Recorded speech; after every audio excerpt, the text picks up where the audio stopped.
தியானத்துக்கு எடுத்துக்கொள்ள காரியம் பாகம் 5ஆம் அதிகாரத்தில் 7ஆம் அதிகாரம் வரைக்கும் நம்ம பார்க்க போகிறோம். அதில் ஆண்டவர் இஸ்ரவேல் ஜனங்களை என்னெல்லாம் வழி நடத்தி வந்தாருன்னு சொல்லி அங்கே அவங்க ஒரு பேசிக்கொள்வதை நாம் பார்க்கிறோம். அங்கே என்னெல்லாம் நடந்தது அப்படின்னு நம்ம எல்லாரும் யாத்ரா புஸ்தகம் ஏனாக புஸ்தகத்தில் நாம் பார்த்திருக்கிறோம். அதே உபாகம் புஸ்தகத்தையும் சொல்லப்படுவதை நாம் பார்க்கிறோம்.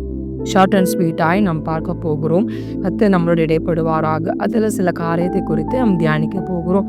ஒரு வசனம் அழகாய் சொல்லப்படுகிறது, உங்கள் தேவனாய் கர்த்தர் உங்களுக்கு கற்பித்தபடி செய்ய சாவதானமாய் இருங்கள், வலதுபுறமும் இடதுபுறமும் சாயாதிருப்பீர்களாக என்று சொல்லப்படுகிறது. கர்த்தர் நம்மளுக்கு கொடுக்கப்பட்ட வாக்கு தத்தத்தை நம்ம அதுபடி கேட்கிறவர்களாய் காணப்பட வேண்டும். அதன்படி நடக்கிறவர்களா இருக்கும்போது கர்த்தர் நம்மளோட கூட அழகா சொல்றாரு, இடதுபுறமும் வலதுபுறம் என்ன பண்ணக்கூடாது, நம்ம சாயாம இருக்கணுமா. அடுத்த வருஷம் சொல்ல, கர்த்தர் உங்களுக்கு விதித்த வழி எல்லாவற்றையும் நடக்க கடவீர்கள். இன்னைக்கு ஆண்டுடைய பிள்ளையா இருக்கிற நம்ம எல்லா வழியிலும் நடக்கிறவர்களாய் காணப்பட வேண்டும். எல்லா கர்த்தர் கொடுக்கப்பட்ட வழியே நடந்து அதன்படி நம்ம வாழும்போது கர்த்தர் நம்மளை ஆஸ்வதிக்கிறவராக இருக்கிறதே நாம் பார்க்க முடியும்.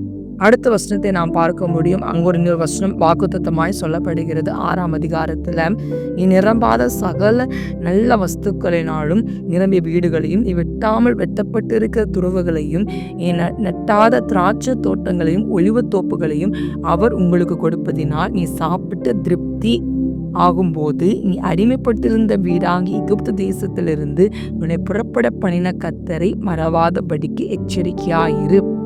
இன்னைக்கு ஆண்டவர் எவ்வளோ அழகாக இஸ்ரவேல் ஜனங்களை நடத்தி வந்ததை நாம் பார்க்க முடியும். ஆண்டவர் சொல்ற இதில் நம்ம என்ன பண்ணக்கூடாதா, அவரை மறக்கக்கூடாதா.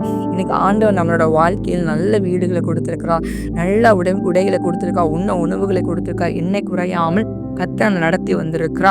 அவரை அடிமைப்பட்டிருக்கிற இந்த வீட்டில இருந்து நம்மளை என்ன பண்ணிருக்கா, நம்மளை ஆண்ட கொண்டு வந்திருக்கிறாரு, நம்மளை வழிநடத்தி வந்திருக்கிறாரு, சேற்றிலிருந்து நம்மளை தூக்கி எடுத்திருக்கிறாரு.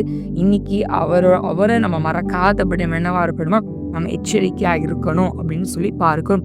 இனி 7ஆம் அதிகாரத்துல சொல்லப்படுவதை நாம் பார்க்க முடியும். அங்க ஒரு அழகான வசனம் சொல்லப்படுகிறது, கர்த்தர் சகல நோய்களையும் உன்னை விட்டு விலக்குவார், உனக்கு தெரிந்திருக்கிற எகிப்தியருக்கு கொடிய ரோகங்களை ஒன்று உன்னில் வராமல் பண்ணாமல் உன்னை பகைக்கிற யாவர் மேலும் அவைகள் என்ன பண்ணுவாரா, வர பண்ணுவாராம் சொல்லுங்களேன். உங்களுக்கு இருக்கிற எல்லா நோய்களையும் கர்த்தர் நீக்கி போட்டு எகிப்துக்கு வந்த வியாதிகள் ஒன்றும் உங்களுக்கு வராதபடி கர்த்தர் என்ன பண்ண போற, அவர் காக்க போறா. இந்த நாளில் நம்ம கேட்கப்பட்ட வார்த்தையின்படியாய் கர்த்தர் ஆசீர்வதிப்பா. நம்ம அதன்படி நம்ம நடப்போம். நம்ம மறக்காதவர்களாய், நம்ம அதன்படி நடக்கிறவர்களாய், கர்த்தர் நம்மளுக்கு கொடுக்கப்பட்ட வாக்குத்தத்தத்தின்படி நம்ம நடக்கிறவர்களாக காணப்படும். கர்த்தர் தாமே உங்களை ஆசீர்வதிப்பாராக.